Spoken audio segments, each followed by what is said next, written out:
ગણેશ વિસર્જનને લઈને ભાગળ ખાતે જળશક્તિ મંત્રી સી આર પાટીલ દ્વારા પહોંચ્યા હતા। ભાગળ ખાતે મોટી સંખ્યામાં ગણપતિ વિસર્જન માટે લાઈનો લાગી હોવાના દ્રશ્યો સર્જાયા હતા। મહારાષ્ટ્ર પછી સુરતમાં સૌથી વધુ પ્રતિમાઓની સ્થાપના કરવામાં આવી છે। કોમી એકતા સાથે ગણપતિનું સ્વાગત કરવામાં આવે છે। ગણેશોત્સવના અંતિમ દિવસે શહેરના ભાગળ ઘાટ પર ગણપતિ બાપાના ભવ્ય વિસર્જનનો નજારો જોવા મળ્યો। હજારો ભક્તોની ભીડ તાપી નદીના કિનારે લાઈનો લાગી હતી, જ્યાં ગણેશ પ્રતિમાઓના વિસર્જનનો કાર્યક્રમ શાંતિપૂર્વક અને ઉત્સાહપૂર્વક થઈ રહ્યો છે।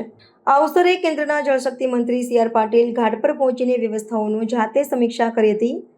મહારાષ્ટ્ર પછી સુરત શહેરમાં સૌથી વધુ ગણેશ પ્રતિમાઓની સ્થાપના થાય છે, જેના કારણે વિસર્જનના દિવસે ભક્તોની લાંબી લાઈનો રહી છે।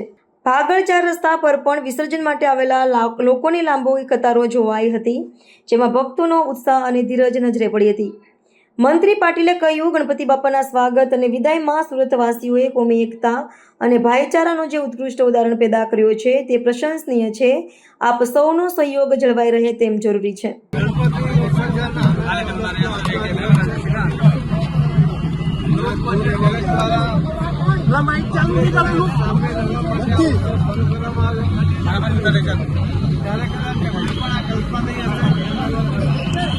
उत्सव કેટલો વિસ્તાર નીકળી જતો હતો નહીં સ્વાભાવિકપણે સુરત શહેરની અંદર વર્ષોથી દર વર્ષે ગણપતિની સંખ્યા વધતી જાય છે।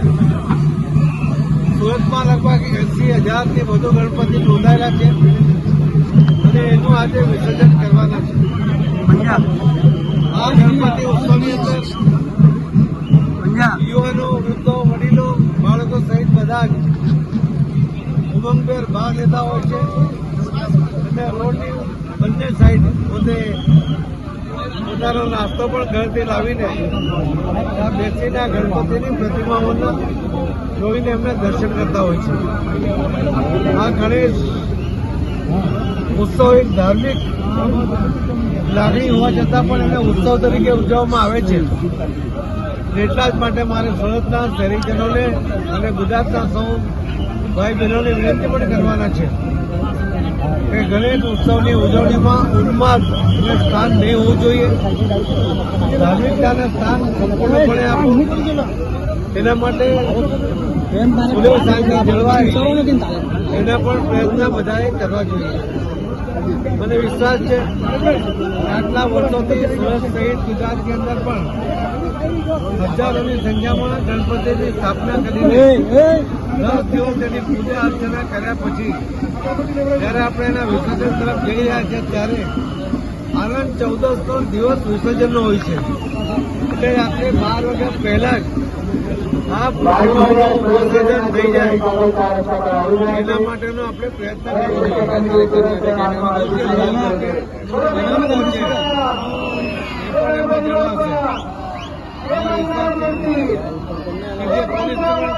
છે એ પણ કાયદાની વ્યવસ્થા જાળવવા માટે તમારી પાસે મદદની અપેક્ષા કરે છે અને સૌ ગણેશ સ્થાપક આયોજક મંડળના પ્રમુખો અને એના સભ્યોને પણ મારી વિનંતી છે કે પોલીસ તમને આગળ વધવા માટે કહે છે ત્યારે એ વ્યવસ્થા માટે કહેતી હોય છે, ત્યારે સંઘર્ષમાં આવવાને બદલે એને સહકાર આપવાનો પ્રયત્ન કરો।